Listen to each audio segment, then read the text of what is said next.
Chapter 2B, Rules of Probability. So we saw previously that a probability is a measure of likelihood.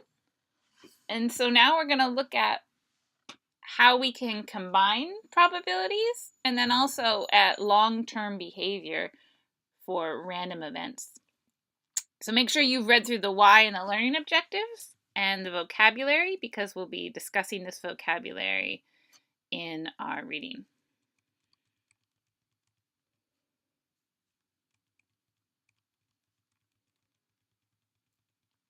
So if we look at page 93, we're going to think about running a coin toss experiment. So in a face-to-face class, you would toss the coins. For now, on a video, we'll talk about it theoretically, but you're welcome to get out a coin and toss it along with me. So what is the theoretical probability that the outcome of a fair coin is going to be heads?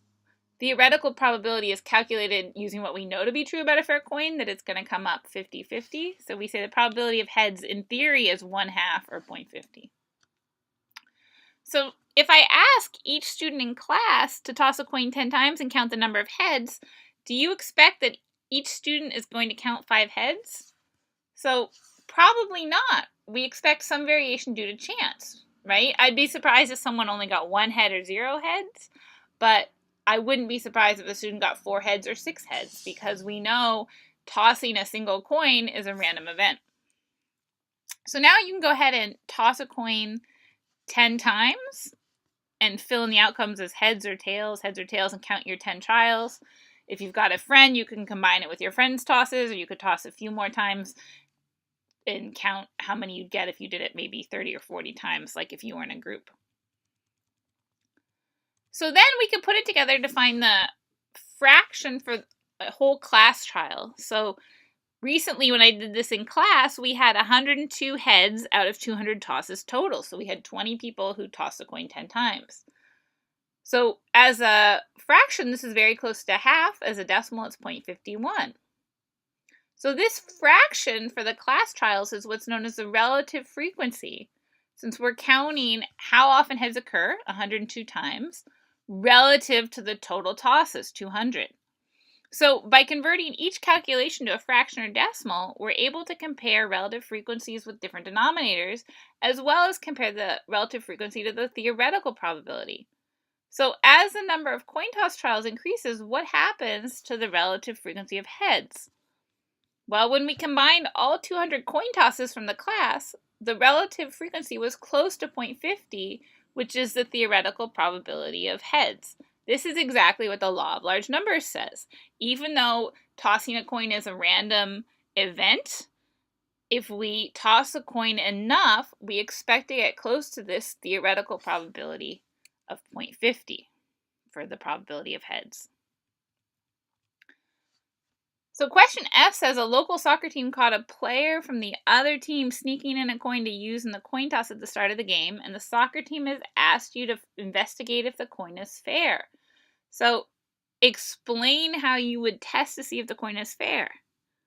So you could take a minute and think about this. You definitely want to have your answer include flipping the coin as much as you can, or many, many times, to calculate the empirical probability. So the empirical probability is a probability from data. You're making an estimate using the data. So if you toss this coin 100 or 200 times and it's a fair coin, it should come out heads roughly half the time. If you're getting a result that's extremely different from 0.50, then you know this may not be a fair coin. And I put a note here. We say tossing a fair coin is random or due to chance, meaning that the coin toss is unpredictable in the short term, just a few tosses, but it does have a regular and predictable behavior in the long run. So we can make probability statements only about random events. If it was somehow manipulated and not random, the coin toss, then it wouldn't be a probability statement that we could calculate. It would somehow be biased. So I say here 1 coin toss is unpredictable, 200 coin tosses should be predictably heads about 100 times. Example 2 has a table of Canadian languages. You can call this a one-way table since there's just one output here, the number of respondents for the different languages. So we see for English, there was 1,575 respondents. For French, 550. For Asian Pacific languages, 150. And then we have to figure out what's the other amount here where the question mark is. So we know there's 2,500 Canadians surveyed at random. So if we tally up these other languages, we get 2,275. And then we can subtract 2,500 minus 2,275 to find the 225 people who must be in the other category. So when we do this, we say we find the complement, or the other part of the total. So the complement is the missing value that adds up to your expected total, or 100%, or 1.00 as a decimal. So this table above is known as a frequency table because we're just counting the frequency that people answered in the survey. So we want to convert this to a relative frequency. It's also known as an empirical probability since the relative frequency is calculated from data collected in a survey. It's not a theoretical probability. So for ease of comparison, statisticians typically report probability as decimals. So here are the fractions, and we fill in our 225 out of 2,500 for the other, and then check if we convert it to decimals, and I rounded to 2 decimal places here, we get these values. So you can check my math with the calculator, and then check what's the total of these relative frequencies, also known as empirical probabilities.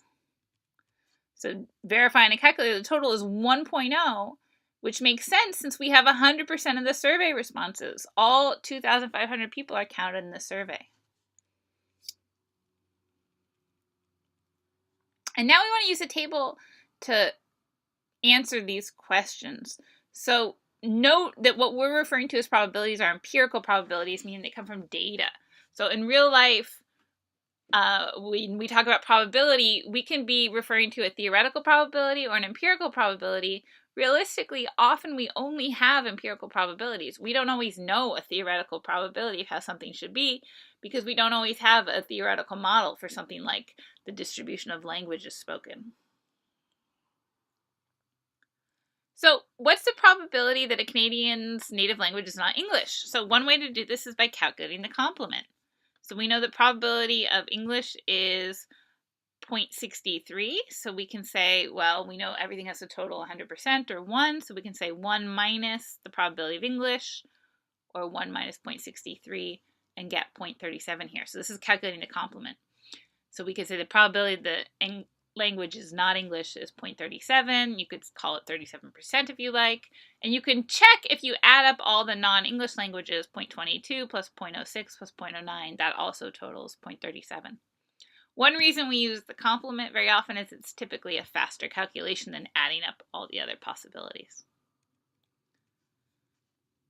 E says, what's the probability that a Canadian's native language is a language other than English or French? So we can add up the probability that it's an Asian Pacific language plus the probability that it's an other language. The 0.06 plus 0.09 equals 0.15. Notice we're assuming with the survey that these answers are mutually exclusive, meaning people could only choose one answer in the survey. Perhaps the other includes people who have multiple native languages. Question F asks, what's the probability that a Canadian's native language is French or Asian Pacific? So again, these are disjoint or mutually exclusive probabilities since there's no overlap, so we're able to just add them up and get the 0.22 plus 0.06 is 0.28. So I put a note here, as long as there's no overlap, people only choose one answer, we can add the probabilities. Question G says, a demographics researcher is not convinced that these empirical probabilities are accurate, so the Canadian students will be conducting another survey. So what change should we recommend so that the empirical probabilities will be closer to the theoretical probabilities? So if you're not sure about this, go check the vocabulary section and read through about the law of large numbers. So I say here the Canadian students should still survey a random sample, but they should ask a larger number of Canadians. The law of large numbers says that asking more people will lead to the empirical probability, which comes from data, being closer to the theoretical probability. All right, example 3 comes from a 2015 survey by researchers at Barkatullah University, Bhopal, in the Pulwama district of India. And they asked undergraduate students working on their bachelor's degree how they reported their self-reporting of the study habits. So N is 410 students, and the journal research article gave us this two-way table. So the rows are their self-study habits, and the columns are their genders. So take a minute and check the math, total up the columns, make sure your numbers match mine, total up the rows, and then double check the row totals and the column totals to see that you get 410 students here. So this is a frequency table, and we want to convert it to a relative frequency table. So in order to do that, we're going to divide each entry in the table by 410, the total, to get the decimal or proportion form. So the first calculation I wrote as a fraction, then as the decimal. So the rest I wrote as decimals. And I rounded here to 3 decimal places. And then when I tallied everything up, I didn't quite get 1. I got 1.001. And that's due to rounding. So when we're converting to a relative frequency on our own and we know that we're rounding, we expect to get perhaps something slightly different than 1, but close enough that we know the difference is due to rounding. So does it make sense to refer to the relative frequency table here as a probability distribution? So we have to check, are all the values between 0 and 1 in our table? If we check they are all between 0 and 1, it wouldn't make sense to have a probability more than 1 because that would mean more than 100% or more than the total. Then we check to make sure they're all positive values. Yes, they are. And then is the total of the data 1, give or take rounding? And we did get a total of 1. So all data is represented since the total is 1. So we can think about this two-way table for relative frequency as a probability distribution. It meets our conditions. So using either the frequency table or the relative frequency table, let's calculate the following probabilities. So if we want to know what's the probability the student is female or they have excellent study habits, I looked and counted 217 females total, and then 97 males reported excellent study habits also. So I added them up, making sure I wasn't counting the overlap. And I got 314 divided by 410, and my probability here is 0.776. I could also add up the decimal versions, the 529 plus 0.237, and get the 0.766. So notice I'm not counting the overlap here. What happens if we just do the probability of female, 217 out of 410, plus the probability of excellent study habits, 193 out of 410? Well, that totals up to 1, but that doesn't make sense because we know there are men that did not rate themselves as having excellent study habits. So this should not total 1 since all the people in the survey are not counted. So the difference is this second calculation is not subtracting the overlap. So if we want to use these values, we need to say the probability of female, 0.529, plus the probability that the student rated themselves as excellent study habits, 0.471, minus the overlap, the probability that the student was female and they rated themselves as excellent study habits so that we're not double counting, and we get a matching value of 0.766. So now, from the frequency table, it looks to me like more of the females rated themselves in the very good study habits category. But since we don't have the same number of females and males, I can't know right away without doing some probability calculations. So we're going to use the marginal or the unconditional probability of a student reporting very good study habits and compare that to the conditional probability for females. So here's our marginal probability, the probability the student reported very good study habits. So that was 64 in the row total out of 410, or as a decimal, 0.156. So we say this is unconditional because we're not conditioning on whether the student is male or female. Now let's compare that to the probability of very good study habits given that the student is female, a conditional probability. So remember, the condition that the student is female goes in the denominator. There are 217 total females. So 42 of them reported very good study habits. So 42 out of 217 is 0.102 over 0.529, we get 0.194. So these numbers are coming from the frequency table. These numbers are coming from the relative frequency table. Either way, when we divide, we get the same conditional probability. So it doesn't matter if you use the frequency table or the relative frequency table.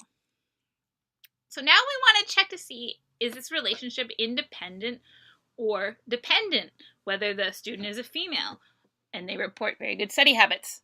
So we look at the ratios. It doesn't matter which way you divide. We're just checking to see if we're close to 1. So I'm going to put the probability that they chose very good study habits given that they were female, the conditional probability divided by the marginal probability. And when I do that, I get that it is 1.4 times larger. So this is not super close to 1. So it's not close to 1 enough that I can say that they're independent, right? It looks like there's a difference in the rates of very good study habits reporting based on gender. So we conclude here, since the ratio is not extremely close to 1, the probabilities appear to be dependent. There is a relationship between gender and very good study habits. So what this is telling us is it seems that a female is more likely than a male to report very good study habits. So now we can use calculations to show a difference in these conditional probabilities. So in the first calculation, it's saying probability of male given that the student reported average study habits. So our condition here is the average study habits. So the denominator is 57. 57. Those are 57 students who reported average study habits. 28 of them were male. So our conditional probability here, restricted just to the students who reported average study habits, is 28 out of 57, or 0.491. Now let's go back and say, what if we switch the condition around? What if we make the condition that the student is male? So this changes. Our denominator is now 193 males in the survey, and our numerator is still 28 because 28 were male and they reported average study habits. So 28 out of 193 is a much smaller probability. So it depends whether you condition on that the student is a male or that the student reported average study habits, because this is a much smaller group and it's a drastically different probability. So it does matter what your condition is, and you want to make sure it's coming second in your probability statement after this bar. And if you want to type this bar, it's on the keyboard just above the enter or return key. You just hold down shift and you can type it, or you can hand draw a line in, or you can use the word given here. So we want a verbal explanation to explain the difference. So we say the given condition determines the denominator. When the condition is average study habits, there are 57 total students. When the condition is male, there are 193 total students. So let's check what happens if we multiply these conditional probabilities with the marginal probabilities. So if we take the marginal probability that the student had average study habits, which was 57 out of 410, and multiply by the conditional probability that the student was male, given that they reported average study habits, the 28 out of 57, we see the 57s cancel out and we end up with 28 out of 410.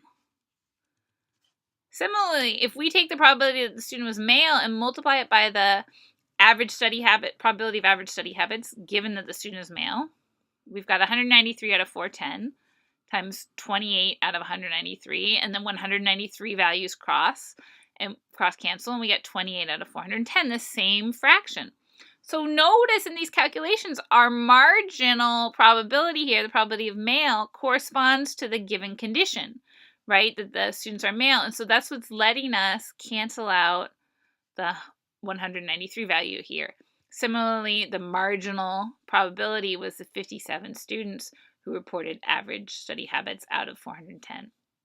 So what would the joint probability look like? What's the probability that a student, a randomly selected student from the whole survey, is male and they had average study habits?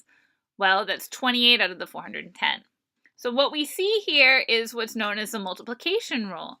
If you multiply the marginal probability times the conditional probability, you end up with the joint probability. Symbolically, we say probability of A times the probability of B given A, where this given condition has to match up with your marginal probability. You can read more about this in our Open Intro textbook, page 93. If the events are independent, meaning there's no overlap no relationship that you're equally likely to report very good study habits if you're a woman or if you're anyone in the study, then we expect the given condition to be close to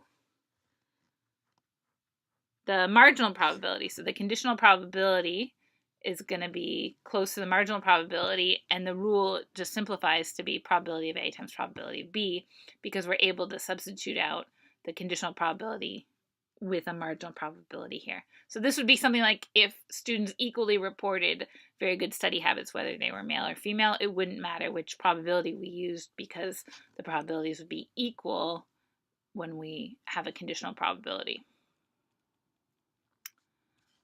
Here's some more definitions. We say the sample space is the list of all possible outcomes. So we say S here is all the different combinations of flipping two coins, heads, heads, heads, tails, tails, heads, and tails, tails.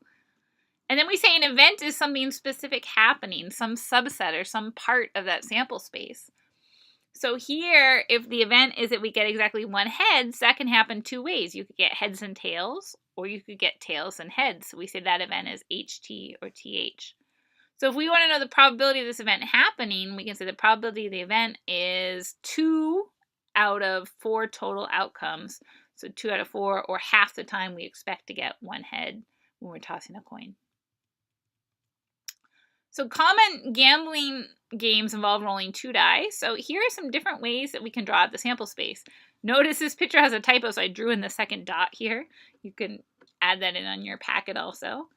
So here we've got all the different combinations of rolling 2 die. You start with 1, 1, 1, 2, 2, 1. So order matters, right? Even though these total the same, these are different rolls. This is the first die is a 1 and the second die is a 2, whereas this is the first die is a 2 and the second die is a 1.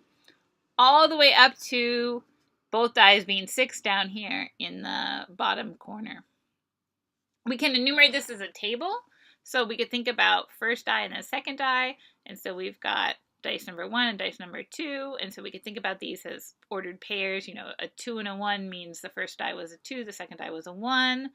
A 2 and a 3 would be the first die was a 2, the second die was a 3. So you can see we get the same combinations here. Note, these are in a different order than the dice over here. Here they put 4 first and then 1. Here it's 1 first and then 4. It doesn't matter because of the symmetry of the table we see. Here's 1, 4, and here's 4, 1 over here. So just different ways of representing the sample space.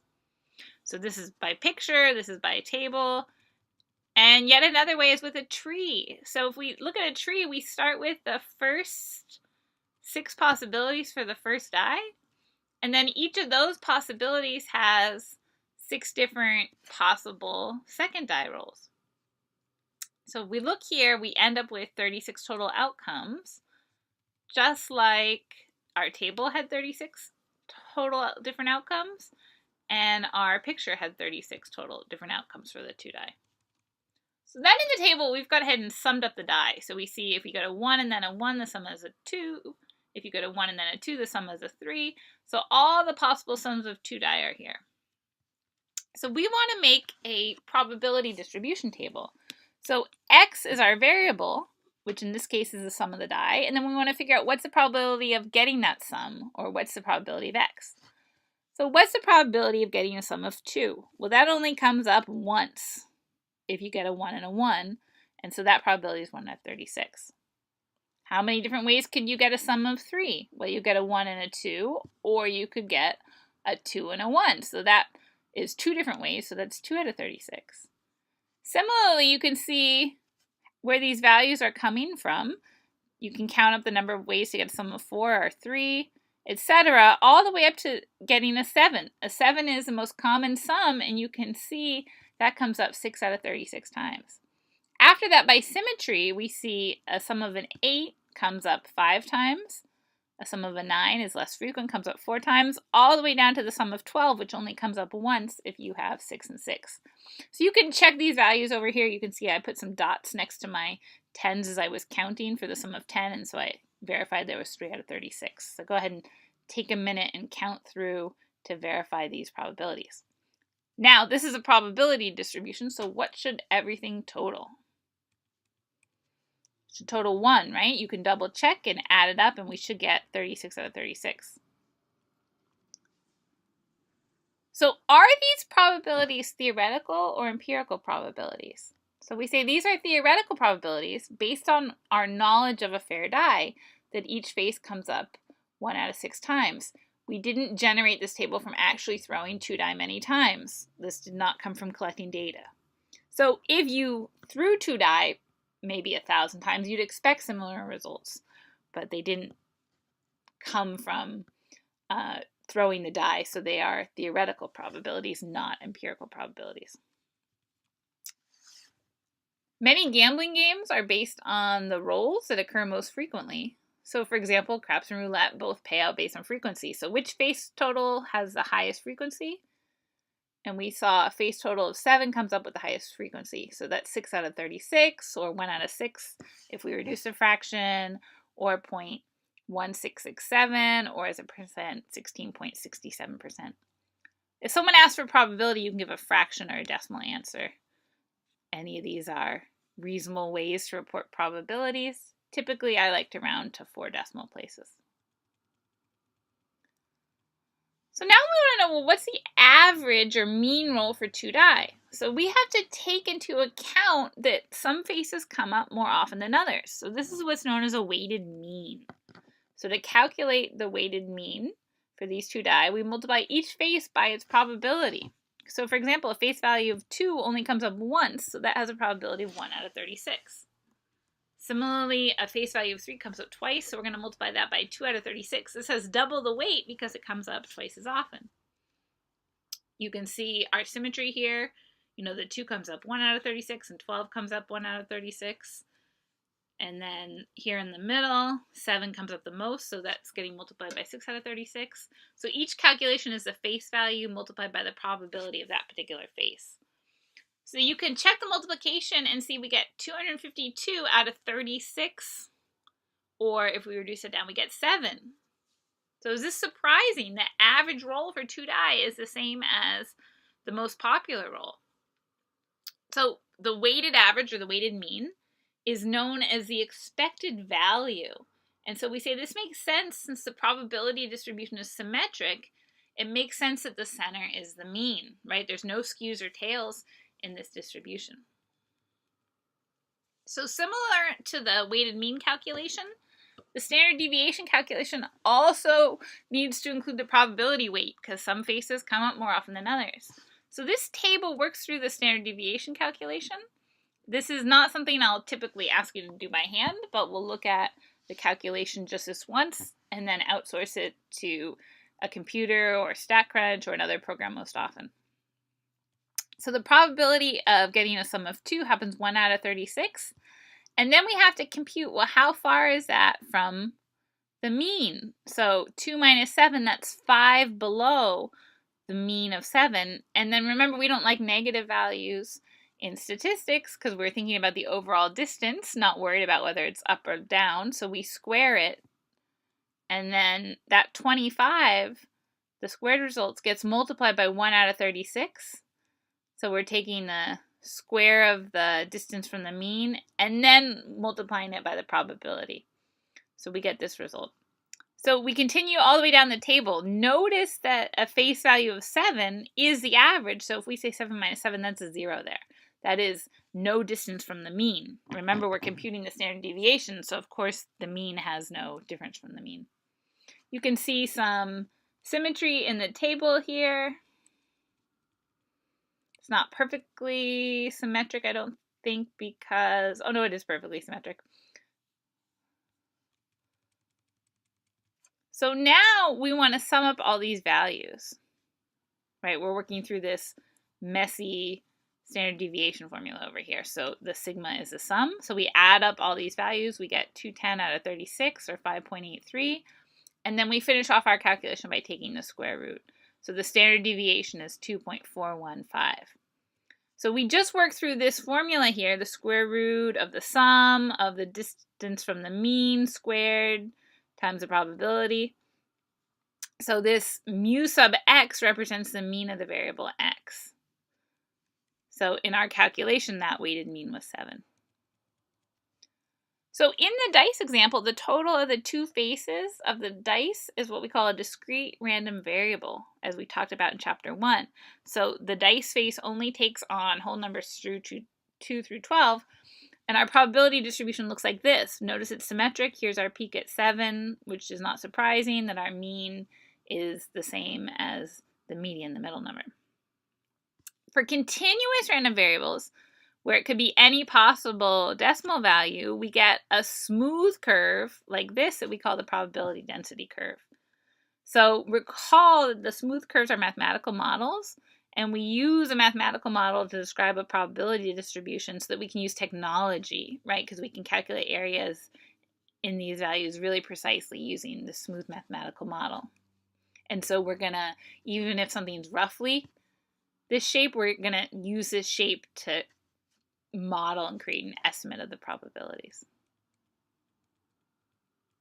Example 5 is exercise 2.13 from our Open Intro Statistics text, page 118. And these are grade distributions, so we want to check, is each of these a valid or an invalid probability?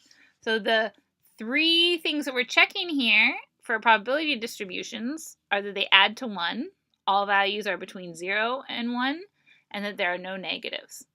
So I said row A is not a probability distribution because it sums to 1.2. Row B is a probability distribution. It has all zeros and ones as the values, and it adds to 1. So even though it's not very interesting, 0, 0, 1, 0, 0, it does still meet our probability distribution requirements. Row C is not a probability distribution because it sums to 0.9. Row D is not a probability distribution because it's got a negative 0.1 in here. Row E is a probability distribution. Everything sums to 1, and they're all values between 0 and 1, and there's no negatives. And then row F is not a probability distribution because we have a negative and a value greater than 1.